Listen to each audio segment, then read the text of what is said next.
So good afternoon, welcome to today's video. It's Sunday on, we have the last end of the 5th week of lockdown. I think we're going into the 6th.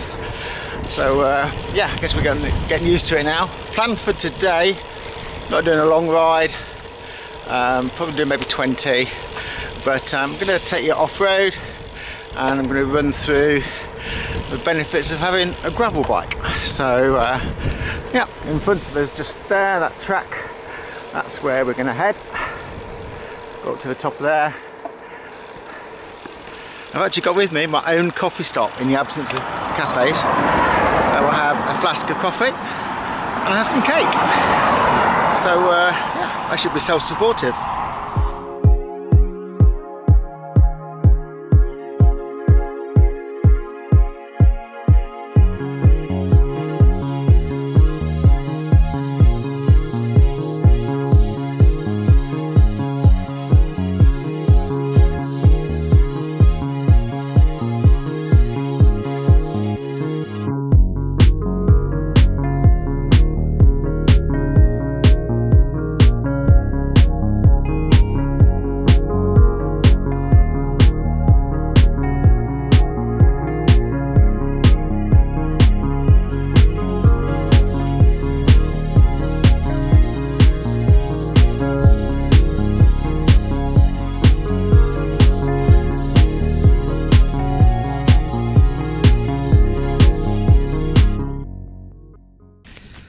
So yeah, so up this track, off-road.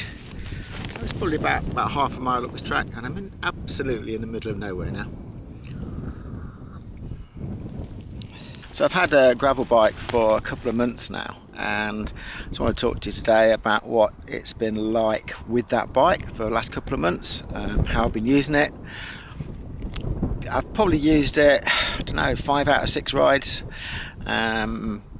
When I've gone back to my old winter bike, which I did, I felt quite uncomfortable in comparison. The gravel bike has got 40mm tyres on it, and my first thought was that is going to be really slow and hard work on the road, but really it wasn't. You know, I'm still 2 months in, I'm still quite surprised at how quickly you can actually ride on the road. You know, it's not that difficult to be doing 16, 17 miles an hour on rides. Quite averaging 15, 16 is easy. You know, you can soon clock on it. It's surprisingly good. Having the gravel bike as well, because you can carry a bit more stuff on it. So although it's not ideal, I've got a cheap handlebar bag, one of the 10 quid ones from Lidl. If I was going to ride the North Coast 500, I think I'd change it, but for a tenner I can put a few bits in it and it's not too bad, you know. So today I've got my flask, I've got some cake and I had the camera in it. So yeah, I can get out, I've got my flask. In the absence of coffee shops, I can have my coffee and a bit of cake and sit with views like this. So it's great to be able to get out really easily to places like this. And as you can see, there isn't actually a road at all that I can see from here. I've purely got farmland and some villages in the distance, so it's really peaceful. And it took me to get here from home. I'm about, what will I be, about 7 miles maybe from home, so I'm here in, you know, under half an hour quite easily. It's nice to come out somewhere like this without necessarily going a long way. As I touched on in a video a couple of weeks ago, with this lockdown you don't have to go a long way from home, and as I touched on before, I'm quite lucky living on the edge of town surrounded by this countryside. Just thinking to myself, as I was sat here on some straw bales, it's a long while since I sat on straw bales. It's kind of quite nice. Brings out the child in you sitting on straw bales. It's a good thing to do. So the bike which I chose as a gravel bike is the Trek Checkpoint. I spent a couple of months researching it, and I was torn between this Trek and a Ribble CGR, and the Trek won it, I think, in the end. After looking at online reviews, there's a couple of things. It's got this gadget on the rear axle, just here, so you can see there's basically an elongated slot that the rear axle can go into. So that enables you to lengthen the wheelbase, if you like. So if you are going touring and you're loaded up, you can push the wheel backwards. So that's going to help its handling. So that's one of the factors. And the other factor is, as you can see here, I've got my water bottle mounted. There's space here. There's mounts for another water bottle just there. I've got what could be a water bottle, or I've currently got my tool bag there.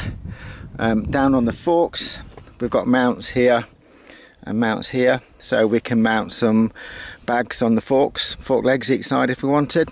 We've got another mount underneath the frame just here, and we've got a pair of mounts on the crossbar here, so we can put a bag onto there if you like. Here is this is the cheap little handlebar bag, nothing special. When it hasn't got much in it, it's not the best. It hangs a little bit low, close to the wheel. I had to tie a rubber strap around it on the way because it was just catching. But so it's not an ideal bag, but it's okay for the money, for a tenner.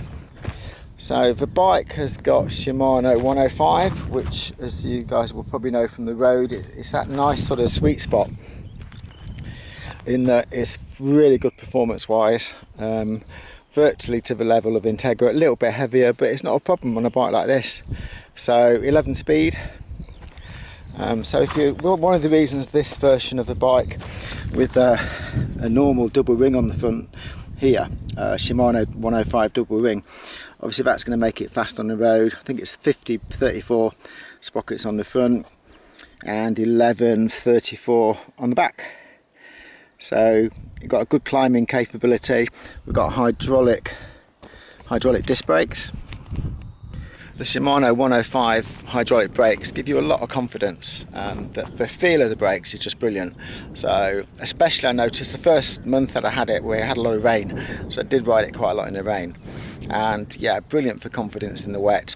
And I think the 40mm tyres coupled with the brakes, it's going to make it a brilliant bike come next winter, because you can ride it with confidence on pretty much any surface, and you've got grip and you've got plenty of tyre to give you grip at all angles, basically, no matter what the road condition as well. Potholes that you would normally try and miss, they're not a problem. You can you just ride over them.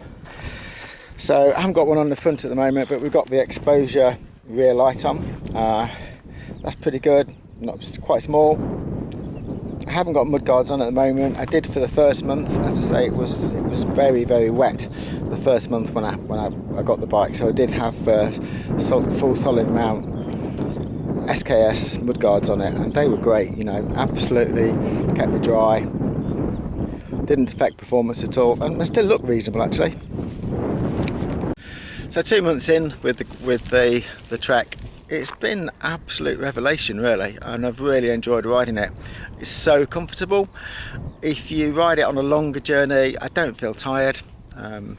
It's very smooth. You can ride over potholes. Rough stuff that you'd normally have to avoid on a normal road bike, you can just ride over on it, it's fine, and gives you a lot of confidence. The riding position is a little bit more upright, so it is quite comfortable to ride. It's like an endurance frame in that respect, and I'm really, really pleased that I've got it. You know, there's been very little that I've not been able to ride when I have gone off-road on it. If you went to a trail centre in the forest, then yeah, for sure, there's going to be sections which you can't ride. But on the whole, I've been able to ride pretty much everywhere. What has it opened up? Well, it's opened up all these fields and trails and tracks. It's been nice to sort of go exploring. When you go out on the road, there's been a few times I've gone out on the road thinking I'm going to go somewhere, and I see a track and I think, oh, I wonder where that leads. So you can just go off, you can explore, you know. There's a couple of other times too, I've specifically studied the maps, looked for some bridleways, joined some bridleways up, and I've done, I don't know, 5, 6, 8 miles without even touching road, just on gravel or bridleways, whatever. And yeah, it's been good fun to do that. So would I recommend a gravel bike? Most definitely. I think if you're going to have one bike that does all, then yeah, that is definitely the way to go. in that you can go road or off-road absolutely fine, one bike, and you're not particularly compromised. I do quite like the colour of the bike too. It's a little bit understated. At the moment it's quite dirty. I've not washed it all week, and I've done quite a lot off-road this week, so I don't know how well you'll pick that up, but yeah, it's very dusty. It does need a clean. When it is cleaned, it does look really nice. It's a nice understated dark grey colour, but you got a little bit of flashes of red just to bring in a little bit of colour. It was really hard work trying to find that colour. There's two colours in that frame size and model. There was two colours that Trek brought into the UK, and this obviously was the most popular, judging by the fact that I could have bought the other colour, which is like a metallic British racing green. I could have bought that pretty much a number of places, but this literally took me 2 days to track this one down, and I could only find two in the country. This was the easiest one to get to, which I got it from All Terrain Cycles in Wetherby, and the only other one I could find was Evans, and I'd rather support somebody like All Terrain than Evans, so All Terrain it was. So with the Trek Checkpoint, I don't think there's anything I don't really like about it. It's a great bike, you know. I've really enjoyed having it, and would I recommend it? Most definitely. So I've finished my coffee and cake now. Say goodbye to this lovely little spot to have a coffee and cake. There's definitely worse places to be on a Sunday afternoon on a nice day. And I'm going to go back down the track which I came up and get back onto the road, go riding back into town, and should end up about 20 miles. So thanks as always for watching. See you again in a few days time. Don't forget to like, subscribe, click the bell icon. I'll see you soon. Stay safe. Bye.